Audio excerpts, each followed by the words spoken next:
Bienvenidos a México Encapsulado, un espacio de discusión y cuestionamiento del pasado de nuestro país a través del ojo de la actualidad.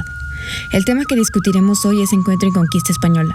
Nos sumergiremos en el momento primero en el cual Hernán Cortés y sus tropas tuvieron contacto con la tierra mexicana y posteriormente con Tenochtitlán, tanto con su gobernador como su gente. Con la finalidad de percibir lo más justamente posible ambos lados de lo acontecido, analizaremos las primeras palabras entre Moctezuma, el tlatoani también conocido como Moctezuma, y Hernán Cortés, figuras principales correspondientes a las contrastantes perspectivas opuestas de los hechos.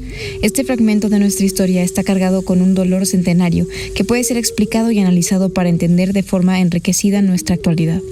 En el episodio de hoy, busco hacer énfasis en el sentir cultural que generó la llegada de los extraños hombres en casas de madera y el desarrollo de este encuentro que le dio paso a la brutal conquista de México-Tenochtitlán. Cronológicamente hablando, es apropiado iniciar con la primera llegada de Cortés y sus hombres. Bernal Díaz del Castillo, un cronista clave para describir la llegada de Cortés al llamado Nuevo Mundo, nos describe de forma detallada la desembarcada en las costas de Villarrica, en Veracruz, en un lejano abril de 1519. La llegada fue tarde en jueves, pero pisaron tierra por primera vez al día siguiente, que caía en Viernes Santo.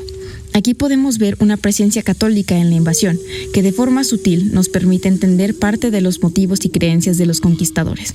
A pesar de que tenemos la fecha concreta de la llegada de los españoles, el primer indicio de un posible encuentro con los mexicas se da a partir de los mensajeros de Moctezuma, que le habían hecho saber sobre la llegada de un grupo desconocido.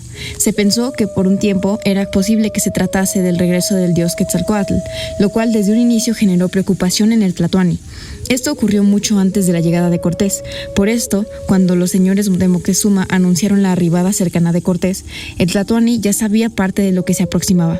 Por eso, dependiendo del punto de vista que abordemos para comprender la historia, la conquista comienza en momentos distintos. Por otro lado, la información sobre Tenochtitlán llegó a los españoles a partir de aquellos que visitaron previamente. Comprendieron el impacto que tenían los mexicas sobre el territorio y cómo la relación que había entre esta ciudad y sus tributarios estaba forjada a base de mucha tensión y represión. Los tlaxcaltecas no tenían que rendir tributos a los mexicas, pero el precio de esto sacrificaba parte de su libertad y acceso a ciertos bienes. Cuando los españoles se toparon con este grupo, se formó una alianza que beneficiaba a ambos, a partir del factor común que era derrocar Tenochtitlán. Es así como ellos aprovecharon la mala reputación de los mexicas para tener más comunidades de su lado. Con esta información y fama, los futuros conquistadores se encaminaron a Tenochtitlán, llegando por lo que ahora conocemos como el Estrecho de Cortés. Podemos entender esta llegada como un evento meramente simbológico, donde ambos lados de la historia ya tenían una idea de lo que estaba por venir.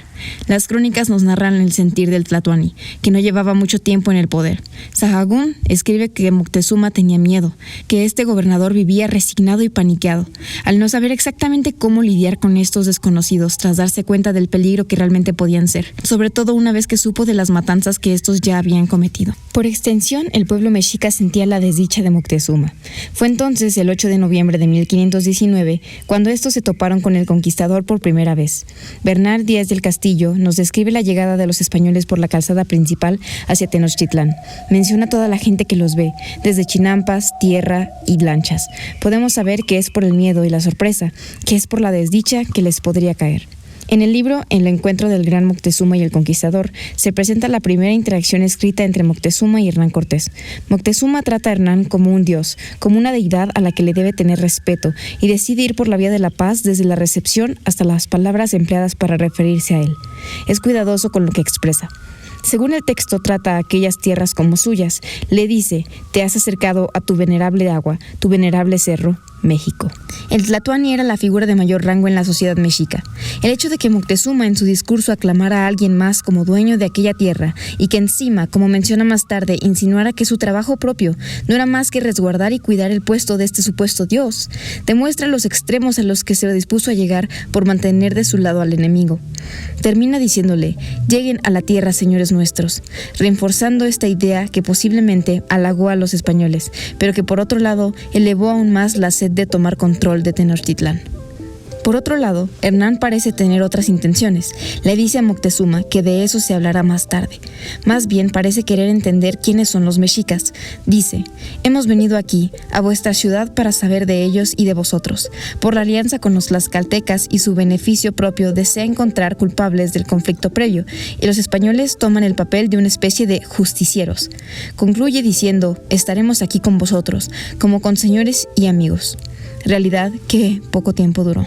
Cuando ponemos en retrospectiva esta primera interacción entre las dos figuras de poder que representaban al invasor y al originario, podemos entender que se trata de una batalla ya perdida. Los mexicas mismos, el grupo más poderoso entre los geográficamente cercanos, el grupo más desarrollado en comparación con sus similares, el tlatoani dejó pasar a los conquistadores sabiendo sus antecedentes. Dejó pasarlos porque no había más que hacer y porque resistirse garantizaba la guerra y la matanza. A pesar de que la paz no era garantía de lo contrario, considero que este método comunicativo, asertivo y veneroso de recibir a los españoles fue un último intento de llegar a un acuerdo, una esperanza mexica de no perder todo lo que construyeron. La matanza del Templo Mayor fue aquel miedo materializado, fue la consumación de las crecientes preocupaciones que le quitaron el hambre y el sueño a Moctezuma. Después de este desastroso genocidio que dio inicio a la brutal invasión española, Moctezuma fue derrocado del poder y capturado. Después de esto estuvo poco presente en el resto de la historia mexica. El desenlace de estos eventos es toda otra historia que podemos contar más adelante, pero el día de hoy hicimos una breve excavación al momento de principal desarrollo previo al inolvidable clímax que fue la conquista de México. Historia que aún duele y no debe ser olvidada, pero que sin duda construyó al México que vivimos hoy. Para entender la historia es importante nunca olvidar la humanidad de aquellos presentes, tanto el interés de Cortés por comunicarse como por el dolor que sintió el pueblo mexica antes de ser destruido. Por hoy, eso fue todo. Los invito a cuestionar este punto en nuestro pasado desde las distintas perspectivas que tenemos de ella y llegar a una conclusión a partir de los restos de historia que nos queda. Muchas gracias por escuchar y nos volveremos a oír pronto.